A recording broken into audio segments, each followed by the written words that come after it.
तो मैं क्या एक्सप्लेन करना चाह रहा था कि देखो यहाँ पर क्या है, अपादान आदि विशेष विवक्षितम कारकम कर्म संज्ञा स्यात्। तो अपादान आदि मतलब देखो कर्ता कर्म करण संपादन अपदान, अपदान पंचमी में जाता है।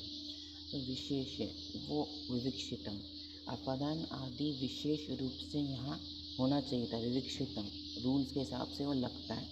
कारकम कर्म संज्ञा स्यात्, लेकिन यहाँ पर अपादान कारक नहीं होते हुए यहाँ पर उनके कर्म संज्ञा हो जाती है।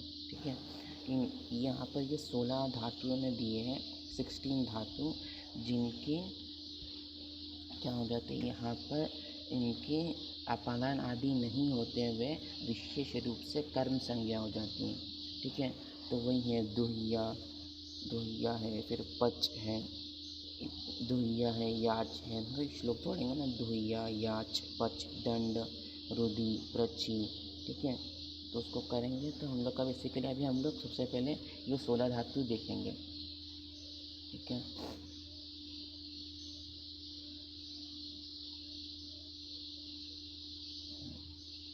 ठीक है, तो सबसे पहले देखो, सबसे पहले रिवीजन उनने ऊपर रिवीजन किया, ये कर्तृ से कर्मम और कर्मणि द्वितीया, ये दो है, दो। ठीक है, दो।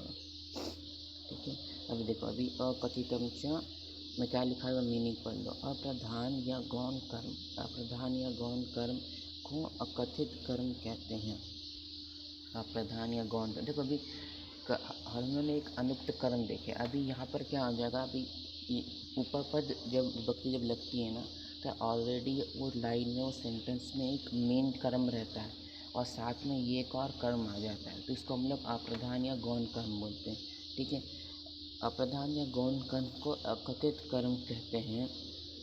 ठीक है, संप्रदान अपादान अधिकरण आदि कारकों की जहाँ अविवक्षा हो वहाँ उनकी कर्म संज्ञा होती है।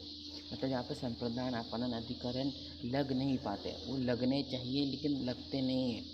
ठीक है, तो हम लोग उसको कर्म संज्ञा दे देते हैं। ठीक है, और कर्म की द्वितीय विभक्ति होती है, और ये कर्म में द्वितीय विभक्ति होती है। यहाँ कर्म कभी अकेला, एक मिनट है, इसको रोटेट कर लेते हैं। देखो, अप्रधान या गौण कर्म को कथित कर्म कहते हैं। दो कर्म रहते हैं, इसमें एक कर्म छोटा रहता है। ठीक है, संप्रदान अपादान अधिकरण आदि कारकों की जहाँ अविवक्षा हो वहाँ उनकी कर्म संज्ञा हो जाती है, और कर्म की हमेशा द्वितीय विभक्ति होती है। यहाँ कर्म कभी अकेला प्रयुक्त न होकर सदैव मुख्य कर्म के साथ ही प्रयुक्त होता है। ये लाइन सबसे इम्पोर्टेंट है कि द्वितीय वाला कर्म जो है वो कभी भी अकेला नहीं होता, उसके साथ में अपना मेन कर्म रहता ही है। ठीक है, फिर संस्कृत भाषा में इस तरह की 16 धातु हैं, उनके प्रयोग में एक तो मुख्य कर्म होगा और साथ में इस गौण कर्म में भी द्वितीय विभक्ति होती है। ये धातु द्विकर्मक धातु, और इनको हम लोग द्विकर्मक, ठीक है, ये दो है, द्विकर्मक धातु कहते हैं। द्विकर्मक धातु कितने होते हैं, 16 होते हैं। ठीक है, ये 16, ये बहुत बार एमसीक्यू में पूछता है, द्विकर्मक धातु कितने हैं, 16। ठीक है, तो ये पूछता है, तो ये पता होना चाहिए। ठीक है, तो अकथितम च सूत्र, तभी कौन कौन से हैं, देखो, दुहिया, पहला क्या है, दुहिया दुहना, गाय का दूध निकालते हुए, याच मांगना, याच, फिर पच पकाना, फिर दंड सज़ा देना, फिर रुधि रोकना या घेरना, फिर प्रच्छ पूछना, फिर ची मतलब चुनना, चयन करना, फिर ची के बाद आता ब्रू, ये यहाँ पर ना ब्रू होना चाहिए, थोड़ा सा तो ब्रू। ठीक है, ब्रू मतलब कहना या बोलना। ठीक है, फिर शास मतलब क्या, शासन करना, पनिशमेंट देना। ठीक है, तो देखो ये, फिर यहाँ पर श्लोक में वापस जाएंगे तो शास के बाद क्या है, जी, तो जी का मतलब क्या होता है, जीतना। ठीक है, उसके बाद जी के बाद क्या है, मथ, तो मथ मतलब मथना, उसके बाद है मुश। ठीक है, तो मथ से तो मथना, जैसे दही मथते हैं अपन, फिर मुश मतलब चुराना। ठीक है, अब ये इम्पोर्टेंट याद रखो, मुश मतलब चुराना। ठीक है, फिर नी मतलब मुश हो गया, फिर कर्मयुक्त स्यात् कथितम तथा ठीक है। तो कर्मयुग स्याद कथितम च, तो ये सब क्या है, कथित कर्म है। तथा इसके अलावा इसमें और क्या क्या आएगा, नीह, तो नीह मतलब लेके जाना, ठीक है, नीह हो गया।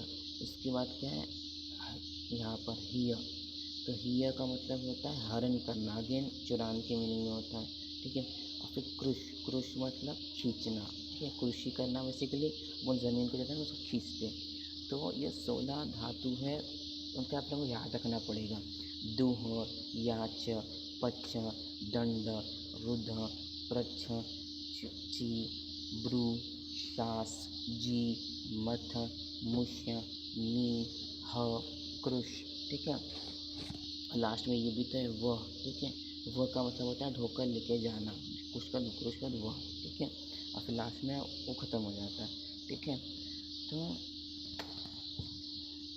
तो कैसे है ना, आप लोग इसमें कोई निमोनिक वगैरह बना के याद रख सकते हो कि उसको कैसे 16 धातु पूरे याद रखना है, ठीक है। तो जो ऐसा इसका एक सेंटेंस ऐसा बना सकते हो कि जो गाय वाला था, मतलब जो देखो एक गाय का मालिक होता है और एक गाय पे काम करता है, जो अपने एनिमल हस्बेंड्री में जो वर्कर्स रहते हैं, ठीक है। तो वो गाय का जो दूध धोने वाला था वो दूध मांगता है, याच करता है, ठीक है, और अपने मालिक से कुछ चावल वगैरह मांगता है, किसके लिए, पचाने के लिए, पकाने के लिए, खाने के लिए, ठीक है। तो उसका मालिक उसको दंड देता है, उसको पैसे देने की जगह उसको मारता है, ठीक है।